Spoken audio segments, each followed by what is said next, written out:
अस्सलाम वालेकुम। मुझो नालो माशूक अली है। अवां मुझो यूट्यूब चैनल ॾिसी रहिया आहियो। असांजो पाड़ेसरी मुल्क भारत, उते हिक ख़ानदान आहे अंबानी ऐं उन जे घर जेको आहे शादी जूं तक़रीबूं हलनि पियूं, उन जूं तयारियूं जेको हलनि पियूं। वॾी जेको आहे ख़ुशी जी ॻाल्हि बि आहे ऐं सभ खां पहिरियों मुबारकबाद पेश कंदासीं असां जेको आहे पंहिंजे पाड़ेसरी हुजण जे नाते मुकेश अंबानी खे, उन जे पुट अनंत अंबानी जी शादी आहे। पर गॾोगॾु जेको आहे तव्हां सां हिकिड़ी जेको आहे त मुख़्तसरनि जेको आहे जेके कुझु ॻाल्हियूं आहिनि तव्हांखे शेयर कयूं, तव्हांजी ॼाण में कुझु इज़ाफ़ो थींदो। त हीअ जेका शादी थी रही आहे, हिन शादीअ में दुनिया जा नाले वारा जेके सेलिब्रिटी आहिनि, दुनिया जा नाले वारा जेके माण्हू आहिनि, उहे शिरकत करे रहिया आहिनि ऐं उन्हनि जेके महिमाननि खे हिते पुॼाइण ऐं वापसि वरी उन्हनि खे पंहिंजे घर या पंहिंजे मुल्क जेको पहुचाइण जो बंदोबस्तु बि जेके घोटेता आहिनि उन्हनि पारां कयो वियो आहे। ऐं मां तव्हांखे ॿुधाईंदो हलां जेको आहे त मुकेश अंबानी जेको 1947 खां बाद में जेको पाकिस्तान जेको असांजो ठहियो, उन खां पहिरियों सिंध हुई। सिंध जो हिकिड़ो हिंदू हुयो जेको सिंधी हिंदू आहे मुकेश अंबानी, उहो 1947 खां बाद में हितां लॾ पलाण करे इंडिया वियो।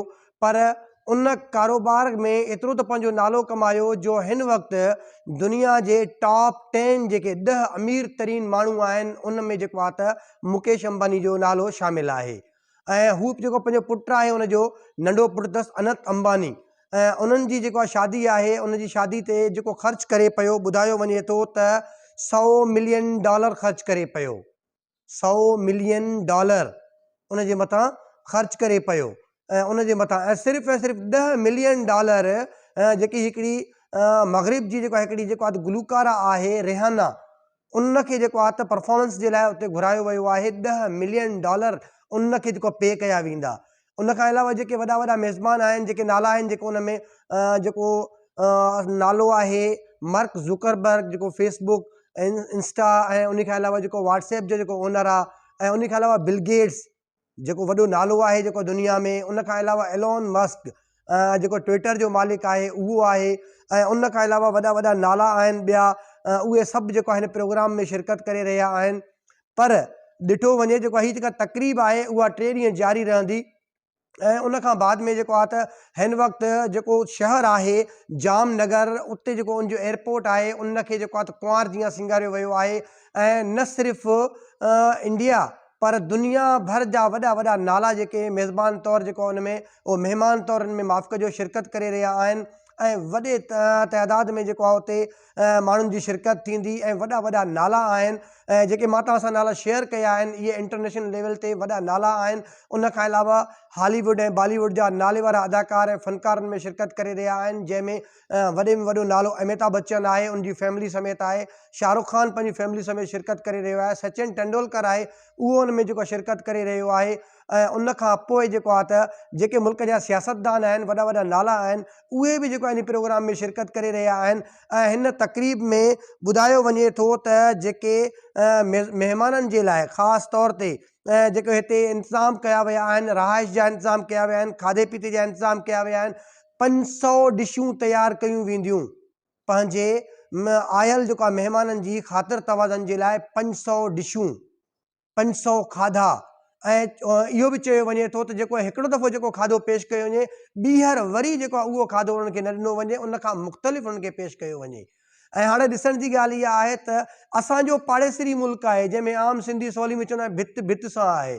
असांजे पाड़ेसरी मुल्क में हिकिड़ो कारोबारी माण्हू आहे, उन जी एतिरी लेवल, एतिरी अप्रोच ऐं एतिरे लेवल जो जेको मतिलबु प्रोग्राम करणु ऐं उन में जेके इहे माण्हू जेके अचनि पिया, जेके तव्हां सां मां ॻाल्हि कई, मार्क ज़ुकरबर्ग जेको अचे पियो, छा मानी खाइण पियो अचे हुते जेको आहे त, या असांजो एलोन मस्क जेको अचे पियो, छा उहो बि जेको आहे त हिते प्रोग्राम शादी में जेको आहे नचणु कुॾणु या ॿिए कंहिं तरीक़े सां अचे पियो, जेको आहे इन जे लाइ अचे पियो। या जेको अचे पियो नालो आहे वॾे में वॾो बिल गेट्स नालो आहे जेको आहे दुनिया में हिन वक़्तु, भला उहो जेको अचे पियो ईअं नचणु कुॾणु जेको अचे पियो, या हिननि जेको फिल्म स्टार जेके अदाकार आहिनि उन्हनि खे ॾिसणु अचे पियो? न बाबा, हू सम्झे पियो हिन वक़्तु भारत दुनिया जी वॾी मार्केट बणिजी चुको आहे। कारोबार जे लिहाज़ खां हिन वक़्तु पूरे दुनिया में हुन पंहिंजो सिक्को मञरायो आहे। असां सिर्फ़ु ऐं सिर्फ़ु हिन वक़्तु छा चवंदा आहियूं, असांजो दुश्मन पाड़ेसरी मुल्क जेको आहे इंडिया, अगरि असांजे तरफ़ां मेरी अख सां ॾिसंदो, असां उन जेको अखि कढी छॾींदासीं ऐं असां एटम बम तयारु कयो आहे। एटम बम खे छा कंदासीं असां बाबा? असांजे मुल्क में जेका गुरबत आहे, जेका माशी तबाही आहे, उहा तव्हांजे साम्हूं आहे। भला एटम बम असांजे ॿारनि खे जेको आहे त बहितर तालीम त उहो कोन थो ॾेई सघे न। सिक्योरिटी मामलात सभु पंहिंजी जाइ ते आहिनि, पर हक़ीक़तुनि खे आॾो रखी करे उन जे मथां कॾहिं तवजह ॾिनी वेंदी? दुनिया हिन वक़्तु कारोबार जे तरीक़े सां जेको अॻिते वधे पियो, उहो कारोबारी लेवल ते अॻिते जेको निकिरे पियो।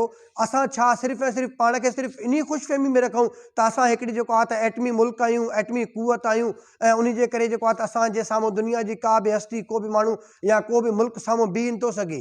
तव्हां भली एटम बम ठाहियो, तव्हां पंहिंजी सिक्योरिटी खे यकीनी बढ़ायो, पर गॾोगॾु तव्हांखे पंहिंजे कारोबार जे मथां बि नज़र करणी पवंदी, मुल्क जी माशी हालत जे मथां बि नज़र करणी पवंदी।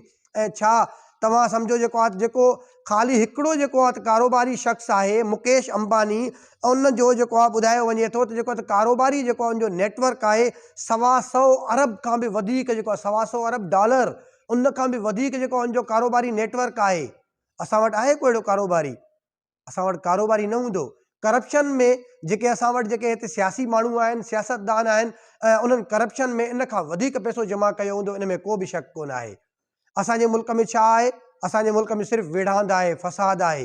हो हुन जूं टंगूं छिके थो, हुन जूं टंगूं छिके थो, उहो हुनखे जेको आहे त पोइते करण जे चकर में आहे, हो हुनखे सियासी जेको आहे त पंहिंजो दुश्मन जेको आहे सॾे करे हुनखे हाराइण जे चकर में। पर हिननि जी सियासी वेड़ ऐं वेढ़ांद में जेको मुल्क जेको देवालपणे जो शिकार थियो आहे, उनजो कंहिंखे बि अहसासु कोन आहे। हिन वक़्तु असांजो मुल्क इंतिहाई जेको आहे त मुश्किल में जेको आहे त वरतल आहे, ऐं माशी बहिरान जो शिकार आहियूं, ऐं गुरबत जी जेका त लकीर खां हेठि जेको माण्हू पंहिंजी ज़िंदगी गुज़ारनि पिया। कॾहिं तव्हां उन्हनि जे जेको आहे त झोपड़नि जे अंदरि झाती पाए ॾिठी आहे, उहो कीअं पिया पंहिंजी ज़िंदगी गुज़ारनि?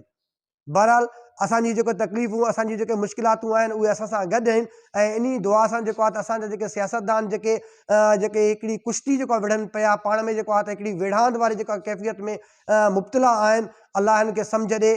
ऐं असांजा जेके सियासतदान आहिनि, हिकिड़े पासे असां वटि जेको विढ़ांद वारो माहौल आहे, ॿियो असांजे पाड़ेसरी मुल्क में दौल ऐं शरनाइयूं आहिनि। सो हिन वक़्तु असांजो जेको मातम आहे, असांजी जेके तकलीफ़ूं आहिनि, उहे हिकिड़े पासे, ऐं जेको पाड़ेसरी मुल्क जेको आहे त भारत में हिन वक़्तु जेको मुकेश अंबानी जी फैमिली आहे, उनखे लख लख वाधायूं। ऐं मुंहिंजी जेको आहे त वीडियो अगरि पसंदि अचे त हिनखे लाइक शेयर ज़रूरु कजो। ऐं मुंहिंजो यूट्यूब चैनल आहे माशूक कोसो ऑफिशियल नाले सां, हिनखे वधि खां वधि लाइक कंदा ऐं शेयर कंदा ऐं सब्सक्राइब करणु जेको आहे न विसारींदा। जेको आहे बेल आइकन जो बटण आहे, उनखे बि जेको आहे दॿाईंदा त तव्हांजी महिरबानी थींदी। वरी नए प्रोग्राम सां तव्हांजे मेज़बान माशूक अली कोसो ॿीहर पेश थींदो। वॾी महिरबानी।